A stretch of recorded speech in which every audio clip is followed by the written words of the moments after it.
Hi, Mystery Recapped here. Today, I'm going to explain an action thriller movie called Last Passenger. Spoilers ahead. Watch out and take care.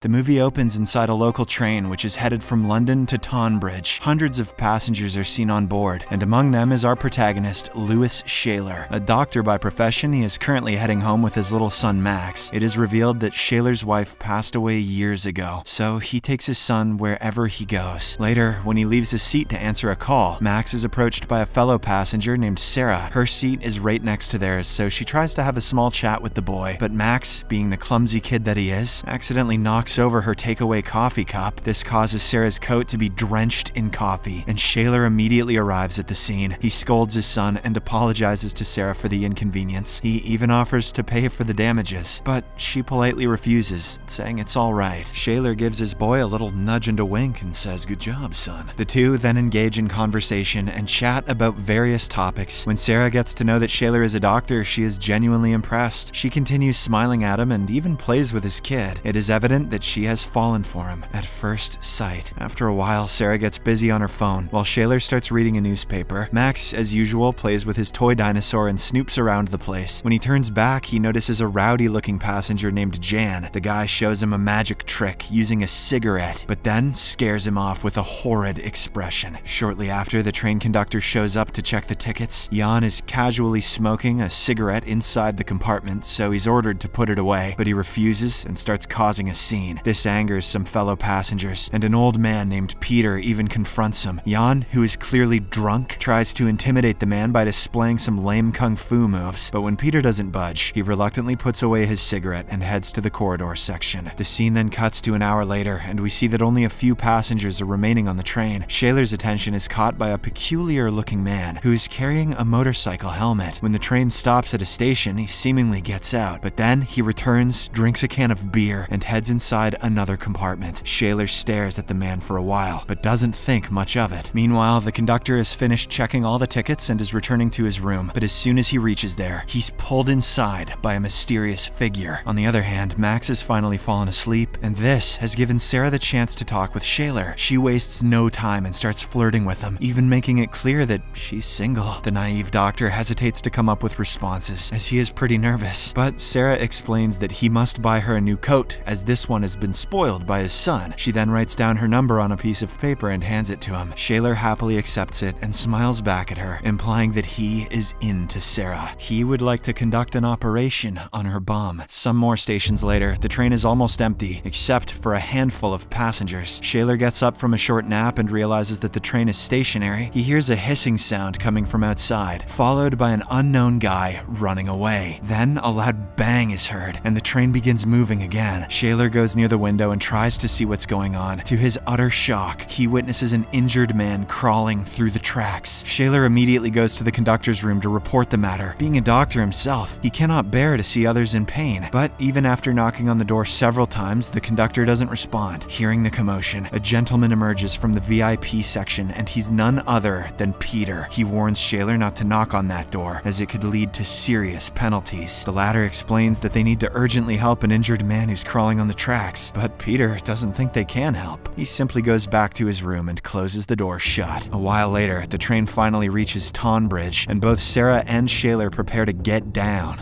They just off the train. As they say their goodbyes, she reminds him to call her, and then gives him a kiss. Shaler is left speechless by the kiss, but he becomes more shocked when the train doesn't stop at Tonbridge. It keeps going at a normal pace without even slowing down. Worried that something's wrong, Shaler proceeds to investigate while Sarah and Max join an elderly lady named Elaine. In the next scene, Shaler reaches outside the driver's room, which is barricaded by a metal door. Since he can't get in, he buzzes the intercom and says he needs to go home urgently. For the first few seconds, no one responds, but then a man asks how many passengers are remaining. Shaler is stunned by the response, as he was hoping the driver would ask about his emergency, but nonetheless, he counts the remaining passengers and replies that there are 6 of them. As soon as the driver hears this, he shuts the intercom and increases the train's speed. Shaler tries contacting him repeatedly, but to no avail. Following this, he heads to the conductor's room for answers. This time, he gets into an adjacent room where he finds the door open. He also discovers the conductor's equipment and other stuff on the floor. This makes Shaler really worried as he realizes that something is off. Soon after, Peter shows up and asks about the matter. Shaler tells him that the train hasn't stopped and it's instead moving at a faster pace. At first, Peter doesn't believe him and simply asks him to go back to his seat. But when the train doesn't stop at his station either, he begins panicking. The two men then begin pulling all the emergency brakes one after another, but none of them are able to slow down the train by even a bit. Shaler then checks the train statistics and shockingly discovers that the brakes have no air pressure in them. This is why the emergency brakes are not working at the moment. Soon, the punk from earlier, Jan, also joins them. He asks what's going on, and Shaler explains that about an hour ago, when the train was stationary, he heard a hissing sound, followed by a man running away. Peter, who knows a lot about mechanics, quickly realizes that someone released the air to disable the brakes. This sets everyone in a panic, and they start thinking of ways to stop the train. Shaler knows that every train has two control rooms, one at the front and the other at the back. Since the front one is occupied by the mysterious driver, they go to the other one. The door is fortunately open, and they immediately start looking for a possible solution. At this moment, Peter once again shows up and tries to stop them. He says that he has already contacted the police, so they should just wait rather than playing with these dangerous controls. He hopes that the cops will cut the power to this train, which will allow them to slowly come to a halt. However, Shaler reveals that this is a diesel train, so there is no way someone from outside can stop it. This only means one thing: their fate is in their hands now. The entire group then continues looking until they find a handbrake. Normally, these brakes are used when a train is stationary so that it doesn't roll over, but since they don't have any other options, they decide to pull it. Shaler and Jan take the initiative and pull the lever with all their might. The plan initially works and the train starts slowing down, but then the driver catches wind of this and increases the speed, thwarting their efforts. Later, as the group is trying to find other solutions, the train strikes a car at a level crossing, killing all its occupants instantly. This scares the old woman, Elaine, so much that she goes into a cardiac arrest. Shaler quickly springs into action and starts performing chest compressions. He also tries various other ways to bring her back, but to no avail. The poor woman passes away on the spot, leaving everyone heartbroken. But the group has no time to mourn, as they have to stop the train ASAP. Jan proposes that they break open the control room's door, to which Shaler agrees. The two men then grab weapons and start pounding at the thick door. Fortunately, Shaler manages to shatter the glass, and he gets inside through that. As soon as he reaches the other side, he is left in complete shock. He finds the conductor's dead body, confirming his suspicion that the train has been jacked. Now, the only thing separating him from the driver is another metal door. Shaler uses a blunt object and pounds at it repeatedly, but the door is too strong to be broken. And, to make matters worse, the driver sounds a blaring horn, forcing everyone to retreat back to their compartment. As they plan their next move, Peter reveals that some decades ago, a similar incident took place. Someone jacked a train and drove it against a wall, killing many passengers. He fears that the mysterious driver is planning to do something like that again. The group then theorizes that at this speed, they will reach the last station in about 30 minutes. This means that they will have to act quickly, or all of them will die. With time running out, Jan proposes that he will head outside and uncouple the carriages. It is a dangerous mission, as any mistake at this speed could lead to death, but it is their only chance, so he is willing to try. The rest of the group then wishes him good luck, and Shaler opens the door. Jan slowly goes outside in the cold weather and gets to work, but due to the slippery surface, he slips, causing him to hang on for dear life. That's what happens when you let the drunk guy do the daredevil shit. Fortunately, before he can fall to his death, Shaler grabs his hand and somehow pulls him back. Now the group has roughly 10 minutes before the train reaches its final station. Shaler is willing to risk it all, so he comes up with a daring idea. He plans to use a fire extinguisher to blow up the floor panels, which will allow them to uncouple the carriages from inside. After piling up the supplies, Shaler instructs Sarah and Max to go to the other side, as it will be safer there. He then lights up the improvised bomb, and it soon explodes. The plan luckily works, and the floor panels are destroyed. Shaler wastes no time and tries to uncouple the carriages manually, but the surface is too hot due to the fire. At this intense moment, Peter arrives at the scene with a lever. Shaler then goes to the other side, and the two men use all of their strength to unscrew the bolts. They eventually manage to do it, and the carriages separate, but Peter loses his footing and falls to his death. Witnessing this, Shaler is devastated, but he's in a tough spot himself as the fire prevents him from getting to the other side. With the carriages slowly drifting apart, he instructs Jan to pull the handbrake. The latter obliges, and he immediately rushes to the control room where Max and Sarah are present. The adults then pull the handbrake with all their might, and the train finally comes to a stop. On the other hand, Shaler is still not out of danger as his carriage is being engulfed by flames. He becomes even more worried when he realizes that he's covered in kerosene. This means that it's only a matter of seconds before he catches fire. Hence, with no options left, Shaler prays to God and leaps out of the moving compartment. In the final scene, we see the entire group by Shaler's side on the tracks. He is badly injured, but he's going to make it. The movie ends as the cops finally arrive to help.